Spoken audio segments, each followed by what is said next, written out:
반갑습니다.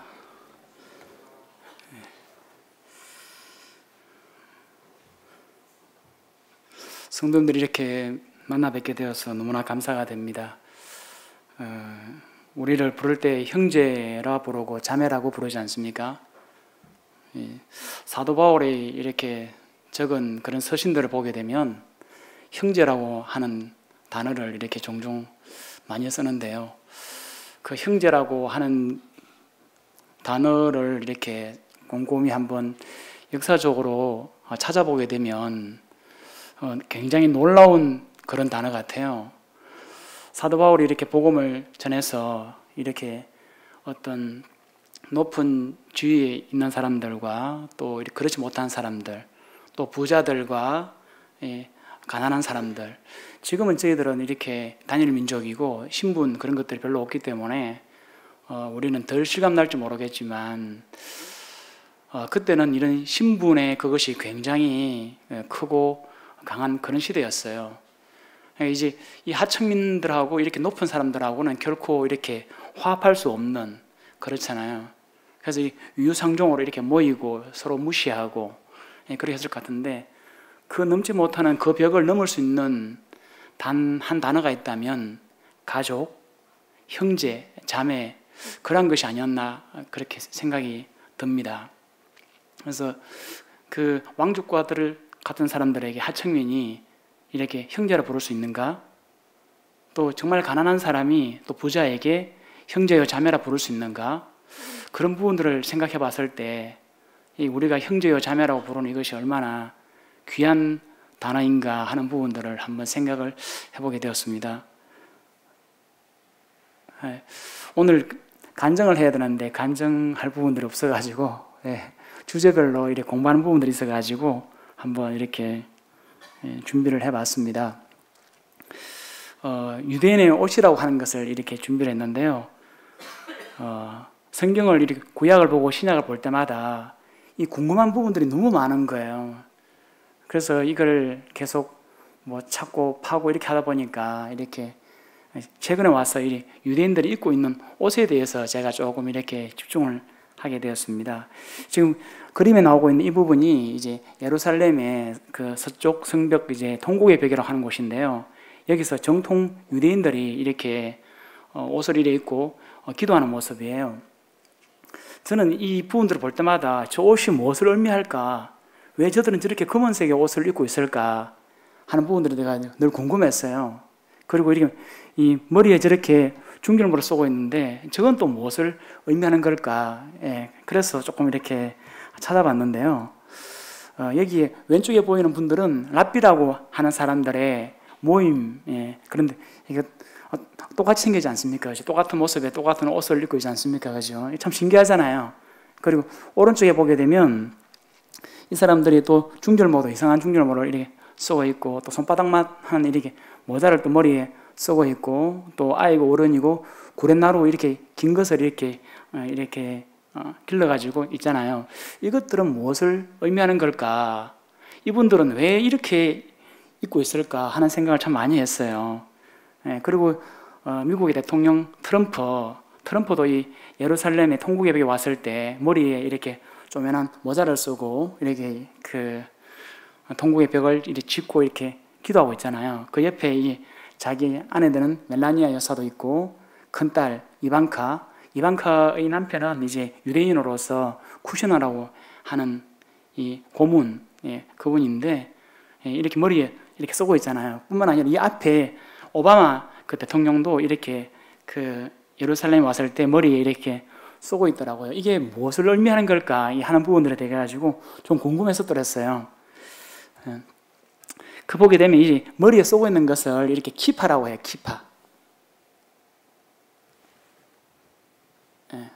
키파라고 하는데요.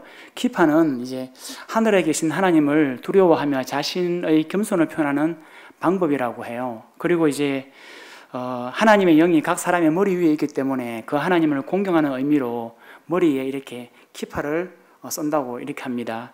이 중절모하고 키파하고 똑같은 기능인데 이 유대인 이렇게 그 정통파도 여러 부류의 파가 있답니다. 그래서 이렇게 머리에 쓰고 있는 거고 예루살렘의 그 통곡의 벽에 가서 기도하려면 반드시 관광하시는 분들이고 누구든지 간에 머리에 이렇게 키파를 쓰고 이렇게 기도를 해야 된다고 하더라고요. 그리고 이렇게 그 테필릿이라고 하는데, 테필린이라고 하는데, 이것은 성경에 잘 나오는데 경문이라고 합니다. 경문. 이들은 기도할 때 이렇게 안식일과 절기를 제외하고 하루에 3번 기도하는데, 기도할 때 이마에 붙이는 그런 부분들이고요. 이렇게 왼쪽 이 손목에 맥박이 뛰는 곳에 거기 붙이는 것이 원칙인데요. 그리고 이렇게 그 가죽줄을 감아서 이렇게 하는데, 예수님께서는 그들에게, 바리새인들에게 질책을 했잖아요. 경문을 넓히고 이렇게 그 긴 선을 가지고 이렇게 하는 부분들에 대해서. 그리고 이 쓰고 있는 망토가 있는데, 이 망토가 탈릿이래요. 탈릿. 탈릿은 이 그 그림에 흰색으로 나와 있는데, 이게 그림에 이게 망토가 이제 색깔은 흰색이고 그 망토 밑에 이렇게 까만 줄이 돼 있는데, 이 흰색은 하나님의 긍휼과 자비, 온유, 사랑 이런 거를 의미한대요. 그리고 검은 줄은 이제 하나님의 엄격함을 말하는데, 흰색이 검은 줄보다 훨씬 더 많잖아요. 그래서 하나님께서는 엄격함보다는 이렇게 자비와 긍휼과 사랑이 많으신 분이다라고 하는 그런 부분들을 이렇게 의미한답니다. 중줄모로 예르몰카라고 하는데, 그런 의미는 키파가 똑같고요. 그리고 구레나루는 이제 폐옷이라고 합니다. 폐옷. 이거 폐옷은 이제 그 말씀에 보면 머리가를 둥글게 깎지 말며 수염 끝을 손상하지 말며, 이런 율법을 그들이 지키고 있는 것이고요. 밑에 찌찌트라고 하는 것이 있는데, 이거는 히브리어로 찌찌트인데, 이것은 이제 그 이제 옷술이라고 이렇게 하는 부분입니다. 이런 부분들에 대해서 이분들은 이런 정통 복장을 입고 있는데요. 이 정통 복장은 사실 성경적인 것은 아니에요. 이게 성경적인 부분도 있지만은, 이것은 뭐 반드시 정장은 검은색으로 입어야 한다는 것은 18세기에 유대 랍비들이 결정한 사항이에요. 이 부분들은 어떤 유대교에서 내려온 그것이 아니고 정치적인 어떤 영향의 결과물인데요. 어디에서나 그런 옷을 입고 있으면 유대인이라고 하는 것을 표를 내기 위한 그런 부분들인데요. 유대인들이 화려한 색상의 옷을 입게 되면 폭행이나 생명의 위협을 중세시대부터 받아왔어요.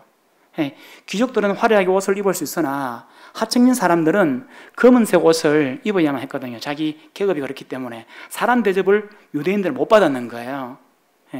각 계급은 그 계급에 맞는 옷을 입어야 했는데, 동유럽의 사치단속법에 의해서 하층민이 검은색 옷을 입지 않으면 이 법을 어기게 되고 처벌을 받게 되고, 이제 심할 경우에 사형을 당하는, 그래서 이렇게 이 유대인들은 자기네들 그 뜻이 아니라 이렇게 정치적으로 이렇게 핍박을 받으면서 이 옷을 입게 되었는데요. 이 옷을 이제 입고 있을 때 랍비들은 그렇게 이야기했답니다. 유대인으로서 구별된다는 것, 그 자체를 영광으로 여기라. 굉장히 이들은 그 수많은 박해와 그런 것들을 겪으면서도 결코 굴복하지 않는 그런 부분들을 참 보게 돼요.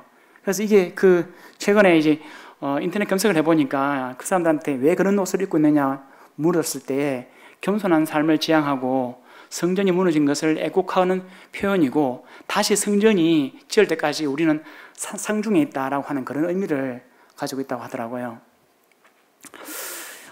유대인의 박해를 조금만 보고, 제가 오늘은 이 목적이 아니라 진짜 옷을 다루려고 하는 것인데, 유대인의 박해를 좀 보게 되면 포그름이라고 하는 단어가 있어요. 포그름이라고 하는 단어는 러시아 단어인데요. 특정 민족이나 집단을 폭행하거나 심지어 죽이며 그들의 거주지와 사업장소, 종교센터를 파괴하고 약탈하는 폭력적인 집단 행동을 말하는데요. 개인이 공격하는 것이 아니라 어떤 집단을 이루어서 집단을 공격하는 그것을 포그름이라고 합니다. 근데 지금은 이제 이 포그름이라고 하는 단어를 유대인을 지칭해서 쓰는 단어로 이렇게 뜻이 제한되어 있더라고요. 유대인들은 AD 70년에 티투스 장군에 의해서 예루살렘이 멸망한 이후에 2000년 동안 나라 없는 민족으로 살아왔는데요. 그들이 당해왔던 박해의 역사를 쭉 보게 되면은요, 눈물 없이는 진짜 보지 못하는 그런 역사를 그들이 걸어왔고, 십자군 원정뿐만 아니라 최근에 와서는 유럽의 흑사병, 아무 죄도 없는 이들에게 이들이 어마어마한 박해를 받았고요. 러시아 포그름이라고 1881년도에 러시아에서 이 유대인들의 50%가 러시아에 살고 있었는데 떼죽음을 당한 거예요. 여기에서. 뿐만 아니라 그 절정이 홀로코스트 독일에서 700만 명이 이렇게 이 죽임을 당하는 그런 부분들을 보게 됐는데요. 이들은 왜 이런 고난을 받았을까 한번 생각을 해보게 됐어요. 그리고 이들이 이러한 고난을 극복하면서도 지탱해 나가는 그 힘은 무엇일까? 그러한 부분들도 한번 생각해 보게 됐는데 그 부분까지 들어가려니까 내용이 너무 방대해져 가지고 오늘은 여기까지만 하도록 할 건데요. 이게 예수님께서 이렇게 그 십자가에 달리실 때 그들이 예수님을 죽을 때 이렇게 얘기합니다. 그 피를 우리와 우리 자손들에게 돌릴지어다. 그리고 예수님께서 말씀하셨습니다. 예루살렘의 딸들아 나를 위하여 울지 말고 너희와 너희 자녀를 위하여 울라. 그들이 예수님을 죽인 그 피의 대가를 자기에게로 자기 후손들에게 돌리라고 자기네들 입으로 이야기를 했어요. 제가 어젯밤에 그 요세푸스가 유대 역사가 요세푸스가 적은 이제 유대사를 제가 한번 봤는데 요세푸스라고 하는 유대 역사가는 굉장히 인정받는 사람이에요.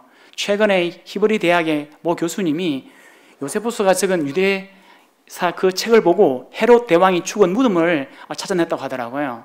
이 요세푸스라는 사람은 이 유대사를 적으면서 굉장히 신중을 기하고 정확하게 적었는 것 같아요. 근데 그 내용에 예수님이 나와요. 예수님. 그래서 제가 아침에 제 아내한테 한 보여줬거든요. 야, 여기 이런 내용도 있다. 예. 근데 그들이 분명히 예수님을 죽였거든요.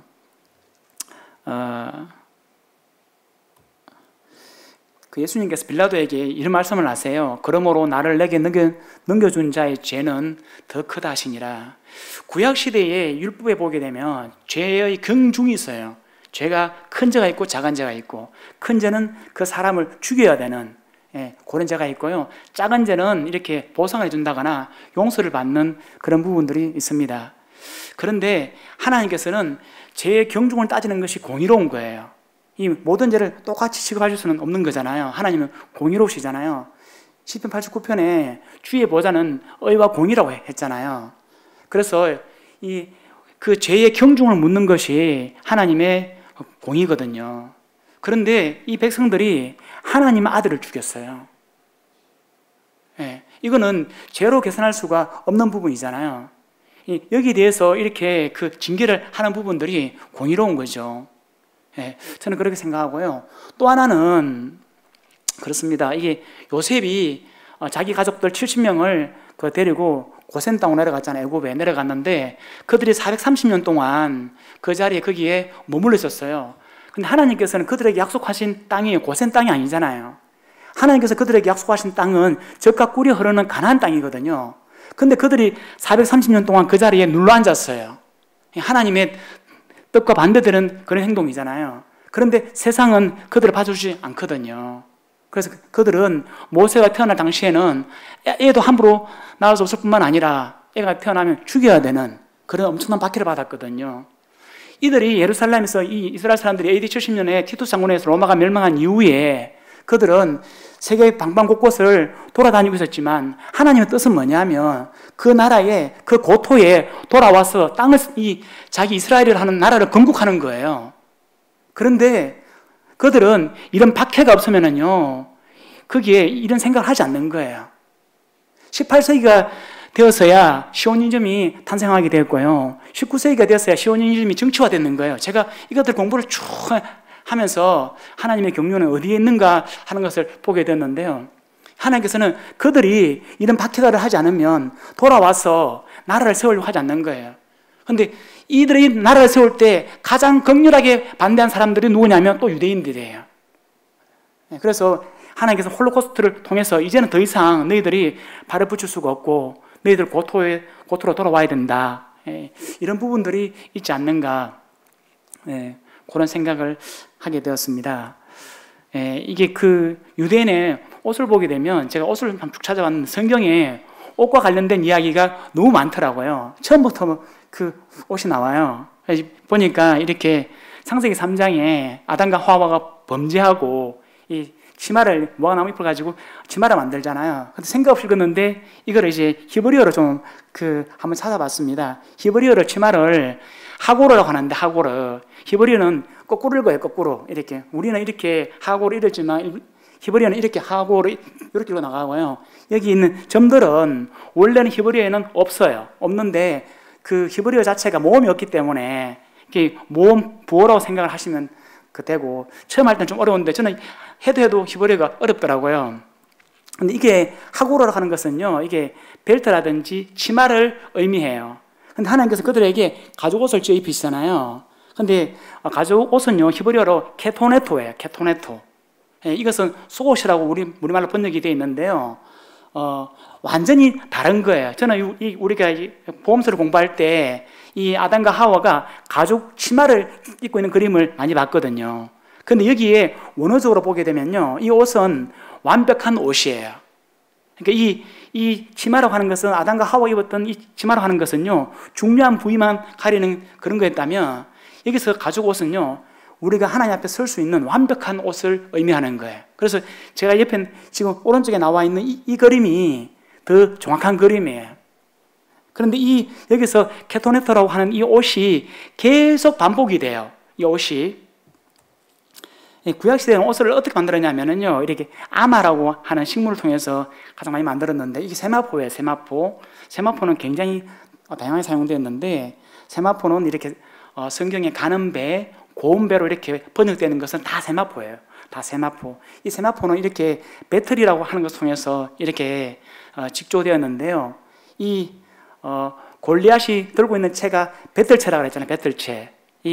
그 배틀채라고 하는 것은 옆에 나와 있는, 오른쪽에 나와 있는 이 그림이 아래 위로 되어 있는 것을 배틀채라고 하는데, 유대인들이 골리앗을 봤을 때 그 사람들은 이렇게 딱딱하고 길쭉한 막대기를 많이 못 받는가 봐요. 그래서 이 생긴 모양이 배틀채 같더라라고 이렇게 했는데, 얼마나 이스라엘 사람들이 열악한 가운데서 전쟁을 했는가 하는 부분들을 이렇게 볼 수가 있고요. 의복이라고 하는 것은, 옷을 입었다라고 하는 것은 이렇게 속옷과 이제 허리띠와 겉옷과 그리고 이렇게 모자, 터버년이라고 하는 것과 신발, 샌들, 이것을 다 갖춘 것으로 옷을 입었다라고 이렇게 표현을 해요. 그래서 이게 5가지를 입어야 정상적으로 옷이 완벽한 외출복이 된 것이거든요. 근데 여기 보시면 이제 거룩한 세마포 속옷을 입으며 세마포 속바지를 몸에 입고 세마포 띠를 띠며 세마포 관을 쓸지니 이것들은 거룩한 옷이니라. 여기서 속옷은 케토네토예요. 그래서 이게 뭐냐면 2개의 천을 가지고 앞에 있었던 것처럼 2개의 천을 가지고 이렇게 솔깃을댁에서 이렇게 기워서 만든 옷이 속옷이에요. 속옷. 속옷인데 원피스 형태로 이렇게 길게 이렇게 만들어졌어요. 발목까지 내려오는데 특징이 뭐냐면 이 소매가 짧아요. 소매가 짧고, 이것은 우리말로는 속옷으로 되어 있는데 좀 더 정확하게 번역한다면 평상복으로 생각하시면 돼요. 평상복. 그래서 이 속옷을 입고 일도 하는 것이고 간단한 외출도 하는 것이고 그래 됐는데요. 여기서 이제 거룩한 옷, 이제 베게트라고 하는 것은 다 갖춘 부분들을 의미를 해요. 요셉은 채석옷을 입었는데 이제 원어를 알았기 때문에 요셉이 입었던 옷을 우리가 이렇게 찾아보니까 요셉이 입었던 채석 옷은 무엇일까 이렇게 찾아볼 수 있잖아요. 그래서 한번 찾아봤습니다. 그래서 이게 그 채석 옷은 저는 왼쪽에 나와 있는 것처럼 원래 색동으로 되어 있는 그런 옷으로 생각했어요. 이렇게 알록달록 참 이렇게 이쁜 옷 있잖아요. 근데 히브리어 성경에는 그렇게 안 되어 있더라고요. 히브리어 성경에는 채색이라고 하는 것은 파스예요. 파스, 파심 이렇게 표현되어 있는데, 파스라고 하는 것은 손바닥, 발바닥이라고 해요. 그래서 파스 케토네트라고 하는 것은 이 속옷이 이렇게 손목까지, 발목까지 덮이는 옷을 케토네트 파스라고 이렇게 표현하는 거예요. 그래서 색동옷이 아니라 그냥 이렇게 손목까지 내려오는 옷이에요. 근데 왜 이걸 이렇게 표현했을까? 보게 되면 우리 압살롬의 동생, 누이 다말이 있잖아요. 다말이 입은 옷이 채색옷이에요. 이 채색옷인데 이렇게 팔이 덮일 정도로 손이 덮일 정도로 길게 입는 옷은요, 아무나 입을 수 있는 옷이 아니라 그 옷 자체가 왕족이나 귀족을 의미해요. 예, 일반인들은 입을 수 없는 그런 옷이거든요. 그래서 그 옆에 있는 형제들이 봤을 때 이 요셉은 왕족이나 귀족들이 입는 그 옷을 입고 있는 거예요. 이게 그 요셉이 아버지 야곱으로부터 얼마나 귀한 사랑을 받았는지 알 수 있잖아요. 그죠? 이것은 채색 옷이라고 하는 이런 알록달록한 이런 옷보다도 훨씬 더 얼마나 이게 요셉이 아버지로부터 사랑을 받았는지 이렇게 더 다가오잖아요. 그죠? 예. 그래서 형들로부터 시기를 받게 된 그런 부분이 어떠리더라고요. 예, 다음에 이제 예수님의 속옷을 한번 보겠습니다. 이제 속옷 이야기가 나오니까 속옷을 한번 보겠습니다. 군인들이 예수를 십자가에 못 박고 그의 옷을 취하여 네 깃에 나눠 각각 한 기씩 얻고 속옷도 취하니 이 속옷은 호지 아니하고 위에서 통으로 짠 것이라. 군인들이 서로 말하되 이것을 찢지 말고 누가 얻나 제비 뽑자 하니, 예수님의 옷은 이게 특별했어요.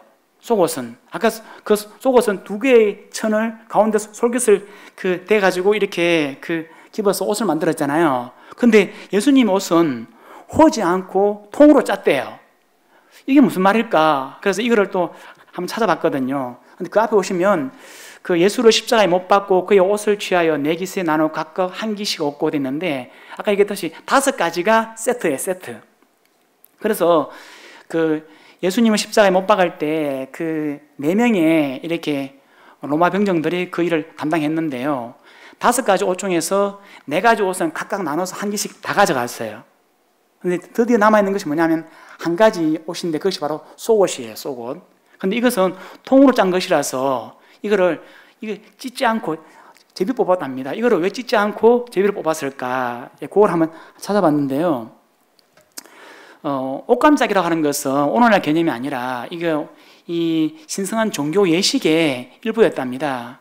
여기 보시면 또 여호와의 성전 가운데 남창의 집을 헐었으니 그곳은 여인이 아세라를 위하여 휘장을 짜는 처소였더라. 요시야 왕이 개혁할 당시에 남창의 집에 여신 아세라를 위한 옷감을 만들었던 거예요. 그래서 그 만든 옷감을 가지고 그걸 입히고 그걸 섬겼거든요. 이거는 아주 이제 우상 숭배잖아요. 그래서 이건 옷에 대해서 굉장히 우리가 생각하지 못하는 남다른 다른 의미를 그 시대에는 그거를 가지고 있었거든요. 예, 일반적인 속옷은요, 이거를 이제 줄을 이렇게 세로 내려온 것을 시줄이라고 하고요. 이렇게 가로로 이렇게 하는 것을 날줄이라고 해요. 이게 시줄은 여성을 상징합니다. 여성을 상징하고요. 날줄은 남성을 상징을 해요. 그래서 시줄과 날줄이 만나서 이렇게 천이 만들어지는데, 이것은 여성과 남성이 만나서 이렇게 생명이 탄생하는 부분들을 의미를 했대요. 그런데 이제 이 통을 한 것은 뭐냐면 달라요. 통이라는 것은 뭐냐면 시줄은 없고 남자를 상징하는 날줄로만 가지고 한 가지의 실만 가지고 한 줄로만 가지고 이 옷을 짠 거예요. 그래서 이 옷은 한번 풀게 되면 끝까지 풀게 되면 이게 한 줄로 쫙 다 풀리는 거예요. 이것은 뭐냐면 성스러운 옷인데요, 신과 연결된다는 그런 족보를 가지고 있는 그런 의미를 가지고 있어요.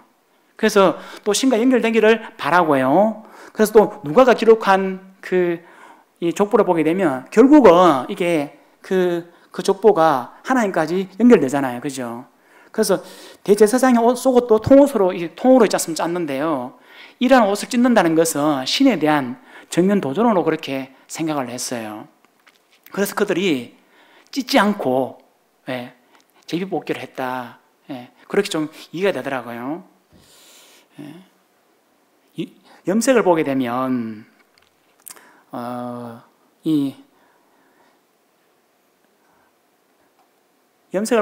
이렇게 서민들은 이렇게 주로 광물이라든지 동식물의 어떤 뼈라든지 이런 걸 가지고 이렇게 염색을 했어요. 이렇게 염색을 했고, 또 좀 더 가난한 사람들은 이렇게 염색할 수 있는 여건이 안 됐기 때문에 염색이 아예 안 돼 있는 순수한 세마포로 돼 있는 그런 옷을 입었거든요. 근데 사도행전 16장에 보게 되면 두아디라 시에 있는 자색 옷감 장사로서 하나님을 섬기는 루디아라 한 여자가 말을 듣고 있을 때 이렇게 루디아라고 하는 자매님이 자색 옷감 장사라고 되어 있잖아요. 근데 이분이 굉장히 우리는 배웠잖아요. 이게 부자였고 그러잖아요. 근데 이게 왜 부자였냐 하면 자색 옷은 이 붉은색 계통의 이 옷은 염색을 할 수가 없어요. 이게 굉장히 염색하는 기술이 고도의 기술을 필요했는데요. 두로하고 페니키아, 이사야가 두로에 대해서 예언을 했잖아요. 그 두로가 멸망할 것을 어떻게 멸망할 거라는지 하는 부분들에 대해 가지고 예언을 다 했잖아요. 근데 두로가 이 페니키아하고 두로가 이게 어마어마한 부를 이게 가지고 있었는데요. 그 부를 이루는데 결정적인 역할을 한 것이 바로 이 자색 옷 염색이에요. 그런데 이게 이 자색 옷 염색을 하려면 이 가로 25, 세로 25 이 정도 크기로 자색으로 이 붉은 색깔로 염색을 하려면 여기 이 사진에 보이는 뿔고동 있잖아요. 뿔고동 1만 마리가 필요했고 옷 한 부를 만들려면 지금의 가치로 1억 정도의 돈이 들어갔답니다. 그러니까 이거는 붉은색 옷이 자색 옷을 입는다는 것은 그 자체가 아무나 입지 못하는 거예요. 그래서 왕들이나 귀족이나 아주 큰 부자나 그런 사람들만 입을 수 있는 그런 옷이었거든요. 그래서 성경에 보면 한 부자가 있어 자색 옷과 고운 베옷을 입고 날마다 호화롭게 즐기더라 하는데 여기서 자색 옷이 얼마나 이게 고가의 물건이었는지 이 옷만 보면 이렇게 알 수 있잖아요, 그죠? 여호와께서 말씀하시되 오라 우리가 서로 변론하자. 너희의 죄가 주홍 같을지라도 샤니 같을지라도 눈과 같이 희어질 것이요 지름같이 붉을지라도 양털같이 희게 되리라. 예, 이게 주홍 샤니도 이렇게 자주색을 의미하거든요. 저는 예전에 이 말씀을 읽을 때 이해가 잘 안 됐어요. 우리 죄는 검은 색깔이잖아요. 검은 색깔. 근데 여기서는 죄를 붉은 색깔로 표현하고 있잖아요. 그죠? 주홍같이. 왜 저는 예전에 이 말씀을 이해 못했는데, 생명을 이렇게 바꾸기 때문에 이게 붉은 것을 표현했나? 그렇게 했는데, 이 염색을 공부하게 되면서 이 말이 조금 이해가 됐거든요. 이 자주색 염색은 뿔고동으로 염색을 하는데요. 그 당시에는 염색하는 기술이 많이 떨어져가지고 천에다 염색하는 것이 아니라 실에다가 염색을 해요. 실에다가 염색을 하고 난 다음에 천을 만드는데 이 자주색 염색은요, 이 뿔고동으로 한 이 염색은 한번 염색이 되면 지워지지가 않아요. 이 색깔이 한번 염색이 돼버리면 빠지지가 않는 거예요. 그래서 이 자주색으로 염색이 됐다고 하는 것은 결코 지울 수 없는, 손댈 수 없는 그런 것을 의미해요. 그래서 이게 죄가 얼마나 무서우냐, 이게 비누와 잿물로서 아무리 이걸 지우려고 한다 하더라도 지울 수 없다는 거죠. 그런데 하나님께서는 오라! 내가 양털같이 희게 되리라. 희게 만들겠다. 그래서 하나님께서 너희 죄를, 불가능한 그 죄를 하나님께서 씻겠다. 그런 부분들에 대해서 제가 보기에 좀 의미하고 있지 않는가. 그렇게 생각이 되었습니다. 이제 속을 했으니까 이제 겉옷을 한번 보겠습니다. 이게 성경에 이게 옷이 많이 나오는데 이제 이 히브리어를 조금만 찾아보게 되면 이게 겉옷을 의미하는 건지 속옷을 의미하는 건지 알 수 있는데요. 셈과 야벳이 옷을 가져다가 자기 아버지의 하체를 덮은 사건, 그리고 이제 신명기에서는 백성들에게 너희는 너희가 입는 겉옷에 내 귀에 술을 만들지는 했는데 그 겉옷, 그리고 이제 보아스가 잠을 자고 있을 때 룻이 발끝에 가서 이렇게 누워 있으면서 당신의 옷자락을 펴서 나를 덮었어서 할 때 이 옷은 전부 다 겉옷을 의미해요. 쭉 찾아보니까 겉옷은 히브리어로 시물라, 시물라라고 하기도 하고요. 케수트라고 하기도 하고요. 카나프라고도 이렇게 해요. 하는데 이게 다 무슨 뜻이냐면요, 정사각형처럼 생긴 천을 의미해요. 이게 뭐냐면 이게 겉옷이라고 하는 것은 우리가 이렇게 소매가 있고 그런 것이 아니라 이렇게 사각형 천 모양으로 되어 있다는 것을 의미해요. 그래서 옷과 이불 두 가지를 다 이렇게 의미하고요. 그래서 멀리 갈 때는 이렇게 겉옷을 이렇게 챙기는 거거든요. 예, 그래서 이게 겉옷은 이렇게 생겼는데 사실 그림은 더 정확한 그림은 여기 제가 붉은색으로 척해놓은 것은 이게 영화에 나온 건데 그보다도 오른쪽에 있는 이 모양이 겉옷이 좀 더 정확해요. 그리고 그 왼쪽에 있는 부분들은 이게 찌찌트라고 하는 술이에요, 술. 예, 그래서 근데 이게 오른쪽에는 이게 찌찌트가 없잖아요, 술이 없잖아요, 그죠? 그래서 이 그림은 잘못된 그림이에요. 예, 정통 그림이 아니죠. 그럼 예수님께서 신약 시대에 예수님께서 입으신 겉옷은 찌찌트가 있을까요, 없을까요? 예, 찌찌트가 있는 거예요. 그건 하나님의 말씀이거든요. 근데 영화상에는 그런 것들이 빠져 있는데 그게 아니고 그래서 이렇게 환자가 혈우병에 있는 여인이 예수님 뒤에서 따라가면서 예수님 겉옷을 잡았는데 그것은 뭘 잡았느냐? 찌찌트를 잡은 거예요. 예, 술을 잡은 것이죠. 예, 이스라엘 자손에게 명령하여 대대로 그들의 옷단 귀에 술을 만들고 청색건을 그 귀에 술에 더하라. 이 술은 너희가 보고 여호와의 모든 계명을 기억하여 준행하고. 예, 여기서 이제 술이 나오잖아요, 그죠? 이게 이 술을 만드는 이유가 뭐냐면 너희가 보고 여호와의 모든 계명을 기억하고 준행하는데 그 목적이 있었거든요. 하나님께서 명령하셨기 때문에 예수님께서 그 시대에 입었을 것이다. 이렇게 그런 옷을 입었을 것이다. 그렇게 생각이 들고요. 내가 만일 이웃의 옷을 전당 잤거든 해가 지기 전에 그에게 돌려보내라. 그것이 유일한 옷이라. 그것이 그의 알몸을 가릴 옷인즉 그가 무엇을 입고 자겠느냐. 앞서 말씀드린 것처럼 옷을 만드는 방법은 옷을 만드는 재료는 두 가지가 있는데요. 크게 두 가지입니다. 하나는 아까 얘기했듯이 세마포고요. 한 개는 양털인데 양을 키우는 그 목적은 고기를 얻는 것도 목적이 있지만요. 사실은 양털을 얻는 것이 목적이 더 커요. 그래서 양털 깎을 때는 잔칫날이에요. 그래서 주변에 사람들을 초대하고 이렇게 가족들을 불러가지고 잔치를 벌이는 것은 고기에 양털 깎는 그 목적이 더 크기 때문에 그런 것이거든요. 그런데 이게 우리가 속옷은 세마포로 주로 만들었지만요. 겉옷은 이렇게 짐승의 가죽이라든지 양털 옷을 만들었어요. 염소털을 가지고 만든 옷은요, 굵은 배라고 이렇게 표현이 되어 있어요. 성경에 굵은 배, 까만 천 있잖아요. 예, 그런 의미거든요. 근데 이 겉옷은 가격이 되게 비싸요. 그래서 일반 서민들은 평생에 한 벌밖에 없어요.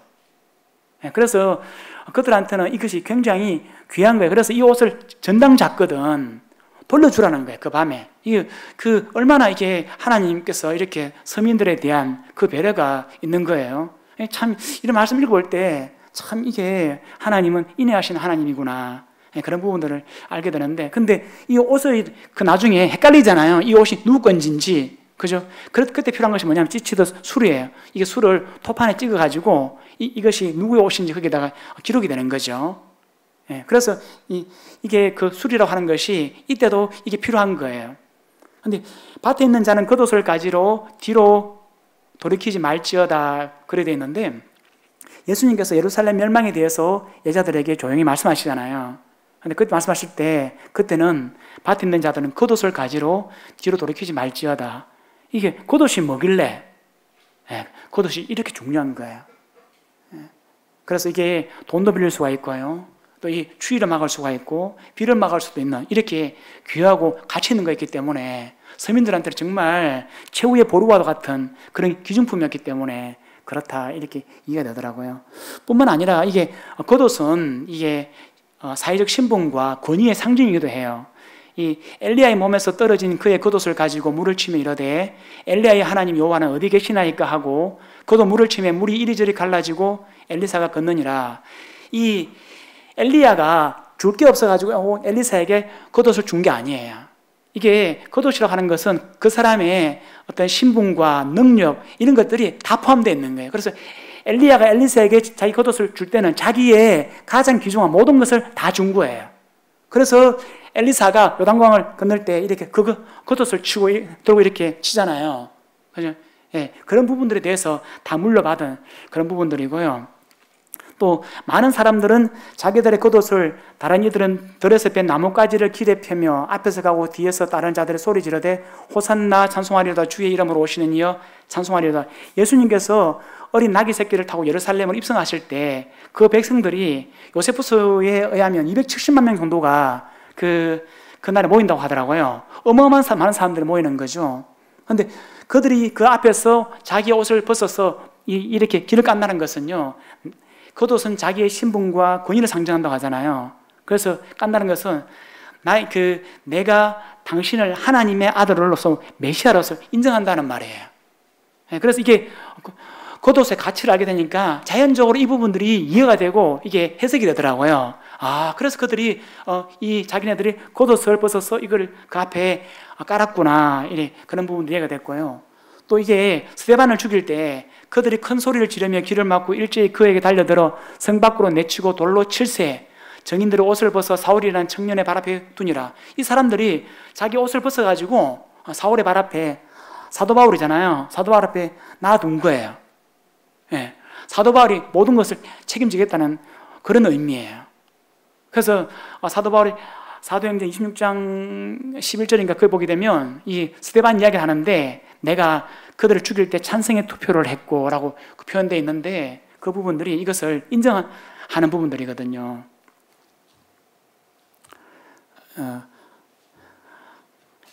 성경에는 이제 사도 바울이 이 옷을 입는 부분들을 많이 표현하고 있더라고요. 그 사도 바울만 이 옷을 입는 부분들에 대해서 이렇게 표현하고 있더라고요. 너희는 유혹의 욕심을 따라 썩어져가는 구습을 따르는 옛사람을 벗어버리고 오직 너희의 심령이 새롭게 되어 하나님을 따라 의와 진리와 거룩함으로 지으심을 받은 새 사람을 입어라. 이 옷을 입는 부분들을 묘사하고 있잖아요. 오직 주 예수 그리스도로 옷 입고 정욕을 위하여 육신의 일을 도모하지 말라. 예수 그리스도의 옷을 입어라. 누구든지 그리스도와 합하기 위하여 세례를 받은 자는 그리스도로 옷 입었느니라. 지금은 만 13세라고 하던데, 그 당시에 누가복음에 의하면 만 12세가 되면 남자아이는 소년에서 성인이 됩니다. 성인이. 지금은 이제 만 13세가 되었을 때 예루살렘 그 통곡예배기 앞에 와서 성인식을 행사를 하고 성인이 되는데요. 그 과거에 이렇게 신구약 시대에는 만 12세로 이렇게 봐지더라고요. 그런데 사도 바울이 이 말씀을 적을 때는 그 성인식을 하는 그 부분들을 생각하지 않았을까 생각이 들어요. 이 아이가 이제 그 성인식을 하게 나면 자기가 입고 있는 소년의 겉옷을 벗어요. 벗고 난 이후에 성인들이 입는 겉옷을 그 아이에게 입혀줌으로 해서 그 아이가 성인이 되는 거예요. 그러면 성인이 가져야 될 의무, 특권, 이런 것들이 고스란히 그 아이에게 겉옷에 다 이렇게 실려서 넘어가는 거죠.